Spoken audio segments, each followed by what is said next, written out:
तो hello welcome back to guys.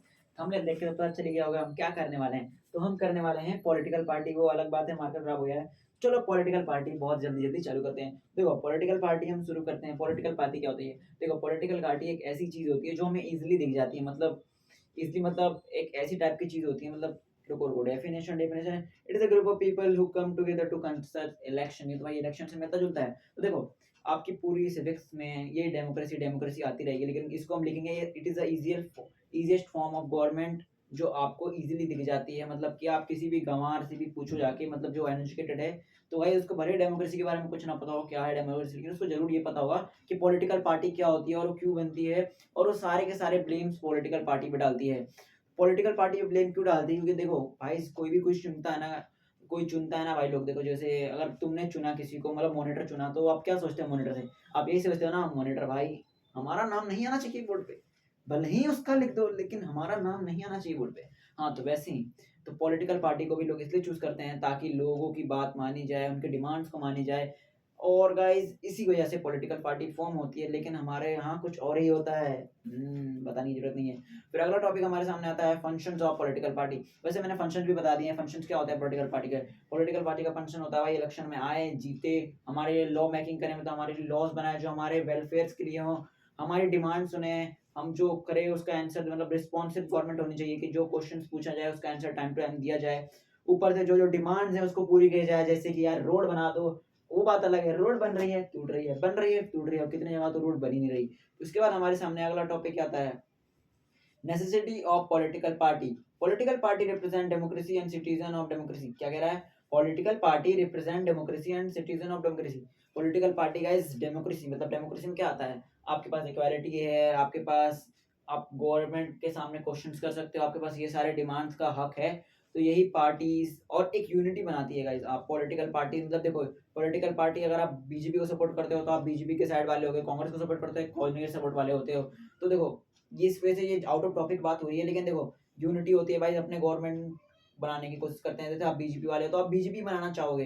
तो ये नेसेसिटी नेसेसिटी तो बहुत सारी है। और देखो political parties are platform as representing wide array of opinions ideology and interest. Political party अपने अलग अलग आइडियाज थॉट बताते हैं। कोई आके बोलता है हम एजुकेशन दिलाएंगे, कोई आके बोलता है हम बेरोजगारी खत्म करेंगे, कोई आके बोलता है हम रोड बनाएंगे। रोड बनाने वाले आपको हर एक चार में से पांच मिले जाएंगे रोड बनाने वाले। उसके बाद हमारे सामने आता है डिफरेंट पार्ट ऑफ सिस्टम।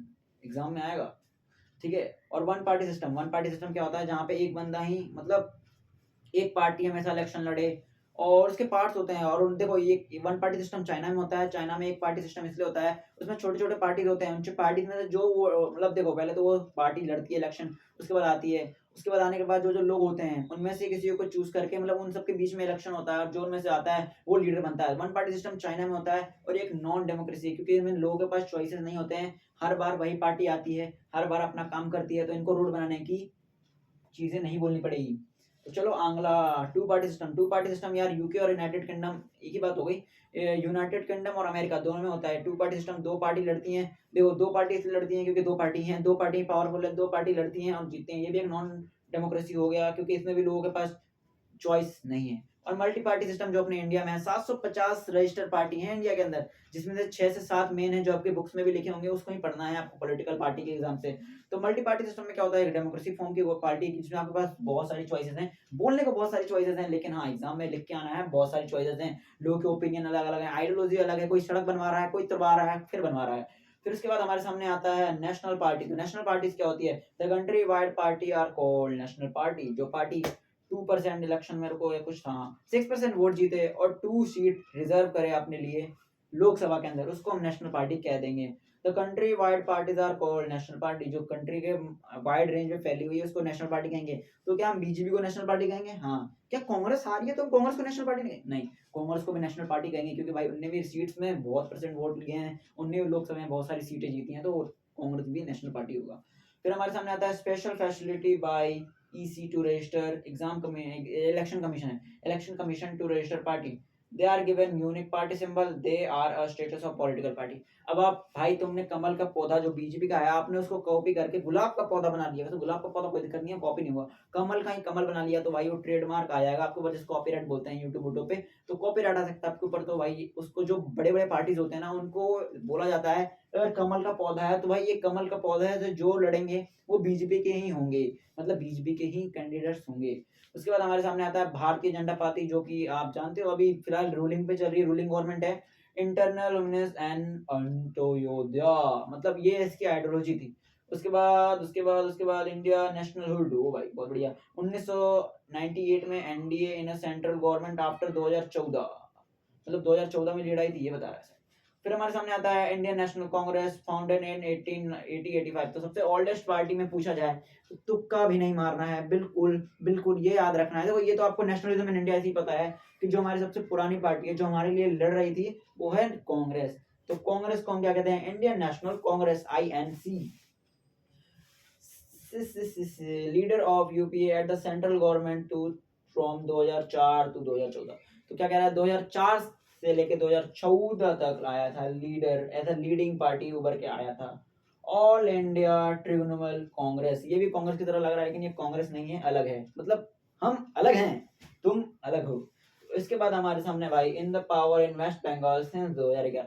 यार ये पढ़ लेना, ये बहुत ज्यादा पढ़ने वाली चीजें हैं, इसको याद करना होता है, इसको समझाने की कोई चीज नहीं है। इनके लोग ये देखो, इन टॉपिक्स में क्या आइडियोलॉजी है, कब बनी थी, किसने बनाई थी, क्या करने के लिए बनाई गई थी, यही सारी चीजें हैं। टोटल 6 हैं आपके। इस बार सिलेबस चेंज हुआ था, एक बार आप देख सकते हो। अगर आपकी नई बुक है तो कोई दिक्कत नहीं है, तो एक बार आप यूट्यूब या गूगल पे देखो, मतलब बुक बुक बुक बुक, हाँ वही बुक। फिर कम्युनिस्ट पार्टी आ रही है, फिर वापस आ रही है communist party of India, Bharat Bahujan Samaj party, राष्ट्रीय स्टेटस पार्टी नहीं है बबू, वो स्टेट पार्टी है, स्टेट पार्टी है। All party other than national party are called state party. All party other than national party, मतलब नेशनल पार्टी के बाद आने वाली पार्टी स्टेट पार्टी। जैसे MP की अलग स्टेट पार्टी होती है, बिहार की अलग स्टेट पार्टी होती है, और वहाँ हाँ वही वही उसकी भी अलग नेशनल हाँ स्टेट पार्टी अलग होती है। उसके बाद हम बात कर रहे हैं they make the federal system, importance of state party की। फेडरल गवर्नमेंट भैया भूल गए, नहीं भैया नहीं दोस्त, दोस्त भूल गए। फेडरल क्या कहते हैं? फेडरल जल्दी याद करो। टू जिसमें फॉर्म्स होते हैं, हॉरिजॉन्टल फॉर्म, वर्टिकल हॉरिजॉन्टल, हाँ याद रखना। तो भाई यही होता है भाई, यहाँ पे याद वर्टिकल और हॉरिजॉन्टल बहुत कंफ्यूज होते हैं, एक बार जाके वापस रिवाइज कर लेना, मैं भी रिवाइज करूंगा अभी जाके।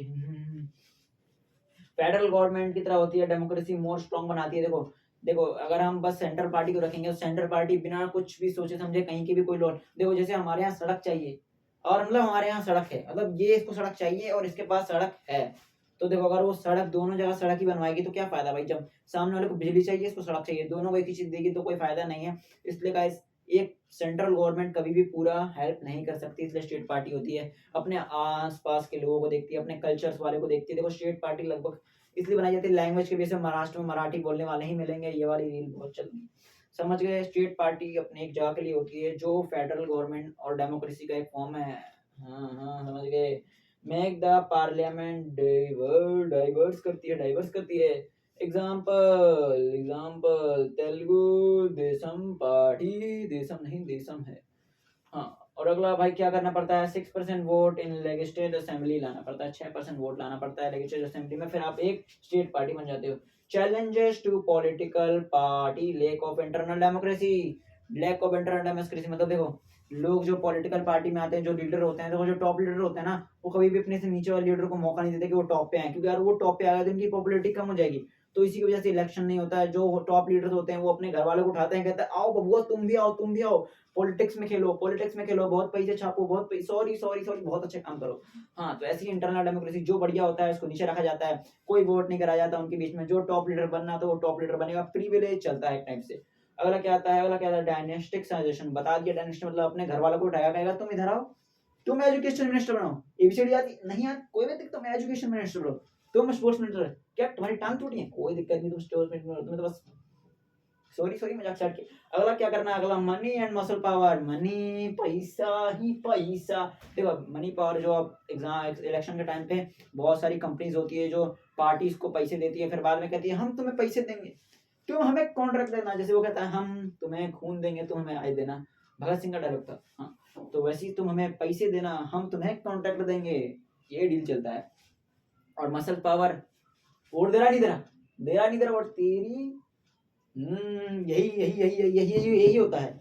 हाँ, फिर अगला क्या होता है? Lake of meaningful choice. हाँ, जो मैंने स्टार्टिंग में कहा था, लोगों के पास चॉइस नहीं होती, सब लोगों की सारे जो लीडर्स आते हैं उनकी एक ही आइडियोलॉजी होती है, रोड बनवा देंगे तुम्हारे लिए, ये रोड कल को ही बननी चाहिए, बिजली कल ही आ जाएगी, 2 दिन बाद काट लेना, मतलब एक फेरे में नहीं आना चाहिए। अगली बात क्या आता है, reformation of political party. Reform कैसे कर सकते हैं, रिफॉर्म ऐसे कर सकते हैं कि हमें पॉलिटिकल पार्टी जो होते हैं उनके अंदर लीडर्स के लिए, जो अंदर जो जीत के आते हैं लोकसभा लोकसभा में जो टॉप लीडर्स बनते हैं, उसके लिए भी हमारे अंदर इंटरनल इलेक्शंस होने चाहिए, ताकि जो हमारा बढ़िया लीडर है वो भी ऊपर आ पाए। और देखते हैं क्या है, encourage the development of innovation of policy and clearly transparent communication. हमें ट्रांसपेरेंसी ज्यादा अच्छे दिखना चाहिए, क्या क्या चॉइसेस हैं, कौन लीडर बन रहा है, कौन टॉप पे जा रहा है, वही बात जो मैंने आपको बताई। Implement measure to reduct influence of money in politics. जो पैसे इतना बर्बाद करती है, क्या कह रहा है, implement measure to reduct the, मतलब जो पैसे इतने उड़ते हैं इलेक्शन के टाइम पे, जो इलेक्शन कमीशन देती है, जो गवर्नमेंट देती है, उसको नहीं प्रोवाइड करना चाहिए। पॉलिटिकल पार्टी खुद आए और खुद पैसे दें और खुद लड़े। और हम आपसे एक क्वेश्चन पूछते हैं, ये चैप्टर हो चुका है खत्म, रैपिड रिवीजन था भाइयों। What is mean by defection in democracy, explain. तो ये क्वेश्चन का आंसर आपको, इस क्वेश्चन का आंसर आपको कमेंट में देना है। तो बाय बाय गाइजो। मैं ये सोचता हूँ कि जब आपका कोई दोस्त पढ़ाता है, जो आपकी क्लास का पढ़ाता है, तो ज़्यादा अच्छे समझ आता है, तो समझ आया तो बताना। पहली वीडियो थी, उतना अच्छा समझा नहीं पाया होगा मेरे को पता है, लेकिन ट्राई किया है मैंने बहुत अच्छे से। Bye bye.